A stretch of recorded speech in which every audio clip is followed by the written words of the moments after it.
Now watch, we're going to treat this, and we come back. I want you to really focus on those nucleuses. See, when you look at these, that's what blood from stem cells of blood, those are all your different kind of blood cells. You are going to freak out how thick and juicy those nucleuses get. Because a nucleus is, every organelle actually, every freaking organelle in here, are you aware of this? Every organelle in here is dependent on copper. No, I mean, I know there's a different function for everything. Yeah, so, no, I looked at them all. Wow. So why does the nucleus need copper? You have to link it, like you talked about, with your 38 or 34, right? Yeah. Is that confused? Don't be. This video touches upon so many issues, it is difficult to stay on one topic. You are looking at live, living blood. It's floating by you. It looks in black and white because it's dark field white light. And the larger, brighter cells are white blood cells. The specimen you are looking at was infested or infected with spirochete bacterium. And the movement is caused by a drop of copper 1 being added to the blood itself. So it's going to be hard to wrap this all into one video. We first want to point out that pharmaceuticals are a $1 trillion industry and not a $1 billion industry. And if you look at the entire medical profession. And the sad thing is that everybody that was in the room, even the really healthy people, tested positive for spirochetes. And the people that had greater illness or more chronic illness had higher loads or higher counts of spirochetes. Now they're swimming by you here. And this is in a treated blood sample, and we're going to show you before and after. When treated, the copper, it's actually called copper 1, is attached and starts attaching to anything that has a spirochete in it or a larva of a spirochete. Spirochete has a life cycle, and they love to swim, and they prefer a damp, dark, low oxygen environment. But this sample was so infected with spirochetes that the copper absorbed into the red cells, those are those glowing things floating by, and made them look like smaller Christmas ornaments. And the larger white cells absorbed the copper like you wouldn't believe and swelled up almost twice their normal size and became activated by this copper. And it's not the normal copper. It's called copper 1. It's not the normal copper that comes out of the ground, copper 2. But you know, the first step in recognizing an invader is for the macrophage to tag the invader with like a little smoke screen so that everybody else can see it and rally to that point. And the reason these red cells look elongated, one is there's a partial polarization due to the spirochetes that are inside, but also when you put a drop of water into a blood sample, it creates a hydrodynamic pressure, and that also creates a teardrop effect. And this is a second specimen tested. You can notice the blood is flowing in a different direction on your television screen. That's because the drop was applied to a different area on the microscope slide. So again, you see how many of the red blood cells absorb the copper 1, and it's glowing. But in the bloodstream itself, you can see flashing, and you can see a lot of movement. And those are spirochete bacterium. And when exposed to the copper, they were actually leaving the red blood cells where they were hiding in the red blood cells. The red blood cells they were hiding in were still looked to be doing what they're supposed to be doing, but obviously it can't be functioning at 100% when you have parasites breeding inside a red blood cell. But that highlighter there, that square highlighter, shows you some of the smaller spirochetes. The adult ones are a little longer, but what happened is as soon as the adults went into the bloodstream, the copper attached to them and automatically inhibited their ability to be mobile. And the spirochetes are extremely mobile. They are swimmers, and so it makes only sense that if all of us in the room tested positive, then pretty much most of the population has these. The neutrophils were amazing. They absorbed this copper one like you wouldn't believe, and it just was watching a metamorphosis right before our eyes. But the sad thing about this is that we had to actually do this meeting in secret, and we had to be very careful about how we made the arrangements. And when we got to the lab, there was a strange truck parked outside, and we didn't even rendezvous as a group until 2 hours later. That's how tight security was in this lab, which is behind 3-4 locked doors, television cameras, security system. And it speaks to another huge issue that's going on in the world today, this global medical push and the persecution and execution of good people, naturopaths, holistic doctors, researchers. Now, there is a connection to some of these murders of these scientists. The connection is a nagalase connection. Nagalase, not to confuse you, is an enzyme that breaks down your immune system. And it's not theory. We know exactly how it breaks down the immune system. It affects a very specific electron transport at a very specific point in the mitochondria of cells, and it also deactivates vitamin D. It breaks down vitamin D3. Vitamin D3 is needed for the macrophage to do its job. Macrophage is a white cell that tags an invader or a bacterium. It tags it and exposes it and activates the immune system. Now, some of these red cells look like they have tentacles coming out. That's a spirochete coming out. We were very careful about making sure we weren't seeing thrombocytes attaching to the red cells, because you did see them clump together, and that's more like an electromagnetic polarity thing.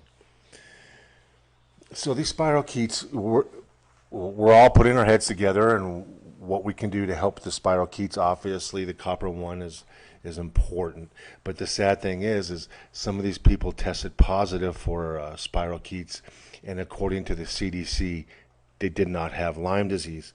Well, if these people didn't have Lyme disease, what the heck is all this stuff swimming in the bloodstream?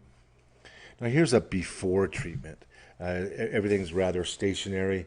You can see the smaller plasmids, that's my term, moving about.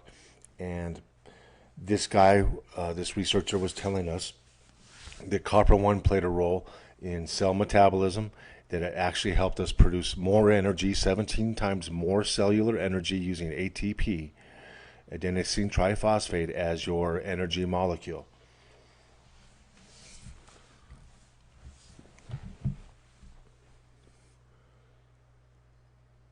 And so not only was it killing or attaching to the spirochetes, not only was it charging or activating these macrophages, it also supports cell energy and cell function.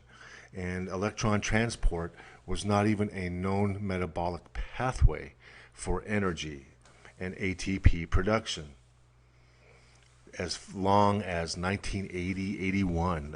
I did not get that in any of our physiology classes or my physiology classes. We only learned about anaerobic and aerobic respiration, metabolism. One is with and one's without oxygen. The one without oxygen is also known as glycolysis.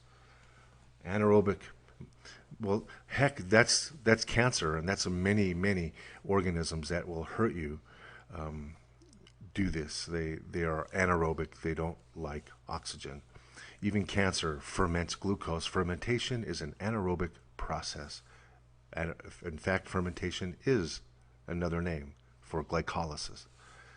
So we put the copper one in there, and of course you see the hydrodynamic pressure being created, and the flow of the red cells. Copper one has only a single electron in its outer shell, And this is what makes it not only bioavailable, but very effective in what it does. And there's been a lot of new research on these noble metals, gold, silver, molybdenum, and other trace metals that are supposed to be very healthy for you. Now, some of these red cells are especially elongated. That's because they're infected. And when you set up a electrical grid or a gradient where it's positive on one side of the specimen and negative on the other side, you can elongate your red cells just through the polarity. So the ones that are especially elongated are infected. Now, the clumping of together is a process that happens when the spirochetes are attached. You can see the chains forming there on the bottom. They form these strands, and these strands then are devoured by really, look how bright those white cells have become. They're so bright you can't even notice them anymore. They look like UFOs in your bloodstream. But that was amazing transformation. What happened with the spirochetes? What happened with the macrophages? So the copper one is really it's hard to patent it, but you can patent the process in which you make it. And this gentleman is probably holding on to millions of dollars worth of copper one. And what's unfortunate is he has to be careful about his safety. Now, the viruses, we were also there to discuss and look at the viral link to some of these diseases.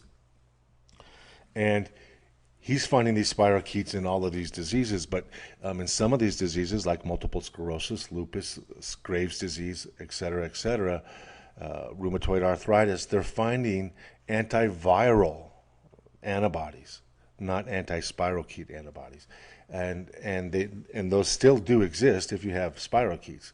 But they're also finding antibodies against cytomegalovirus, Epstein-Barr virus are the two biggest things. Now we have an enterovirus that's creeped into our country via the southern borders. But the problem with spirochetes is they produce ammonia. Ammonia is toxic to your nerves. It's toxic to just about every organ in your body. It can cause rapid kidney failure. It can cause neuroinflammation, and people high in ammonia become agitated and confused or depressed and lethargic. So when we have people that have viruses and spirochetes, then my approach to autoimmune was, if you don't treat the viral connections, you're ignoring a major component of autoimmune disease. He's saying, well, if you ignore the spirochetes, you're ignoring a major component.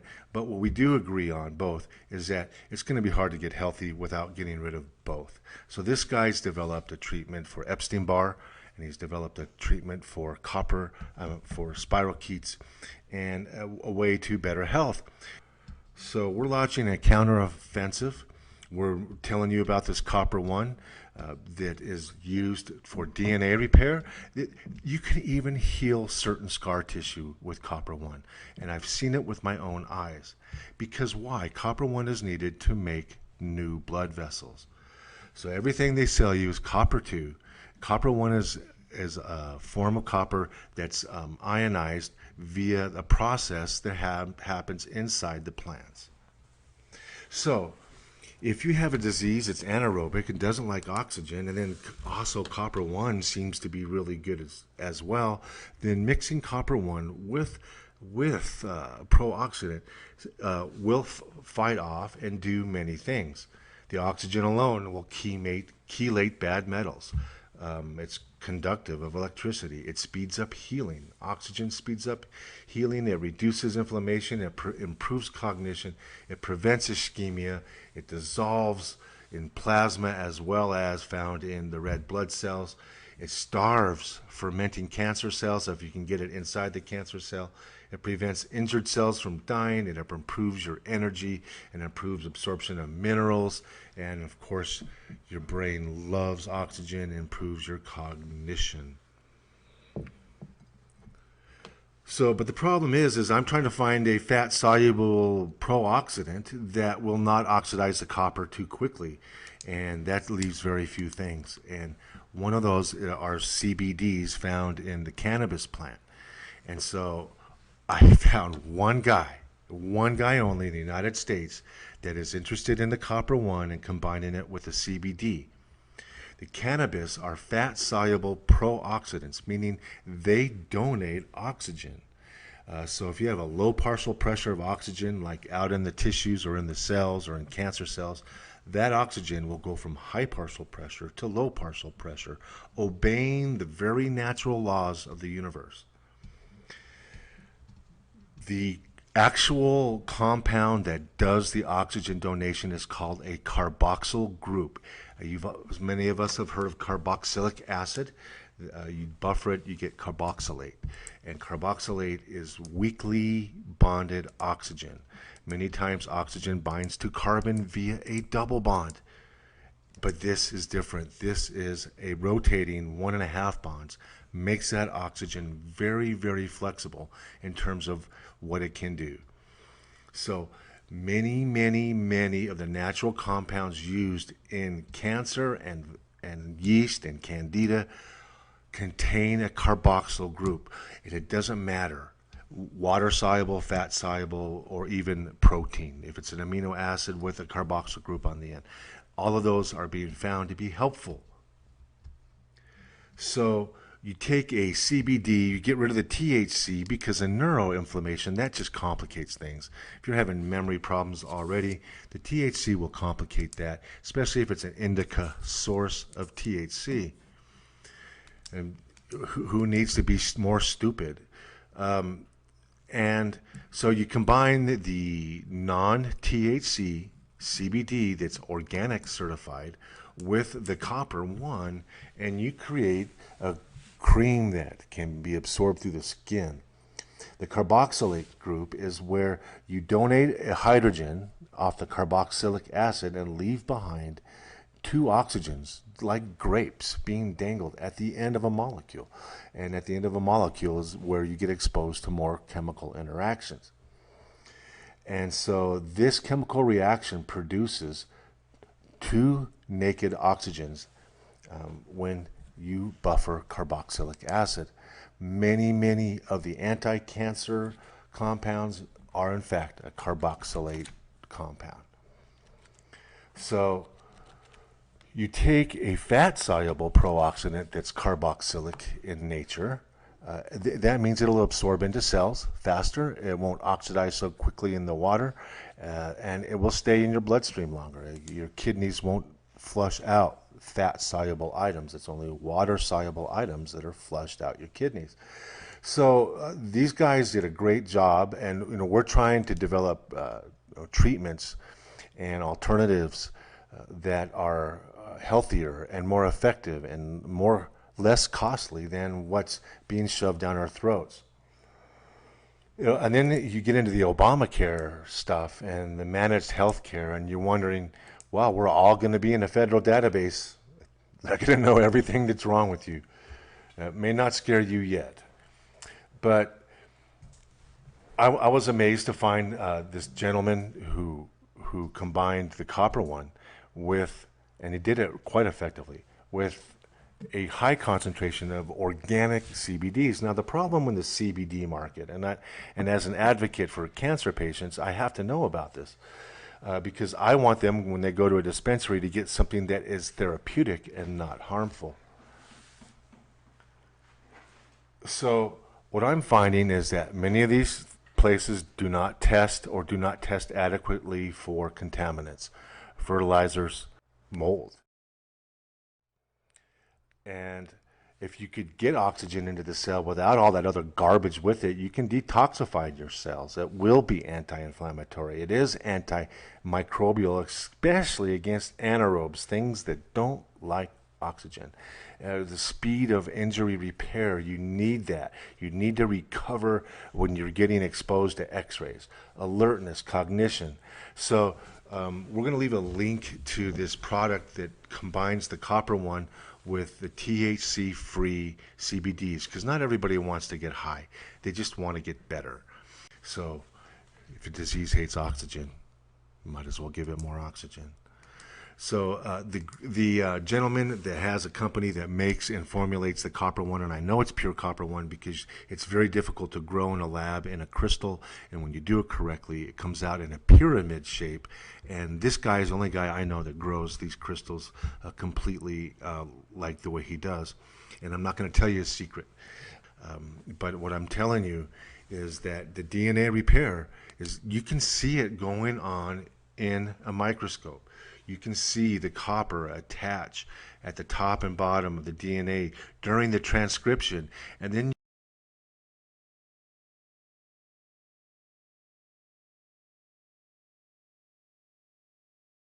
they know it plays also a role in the telomerase, where you separate your DNA before it can be copied. You need copper 1. How do you repair and keep aberrations from happening in your DNA, especially when you're being assaulted with all this radiation? Copper 1. Also, denatured gold, and gold may actually repair DNA. And that is something that it has solid evidence going way back to ancient medicine.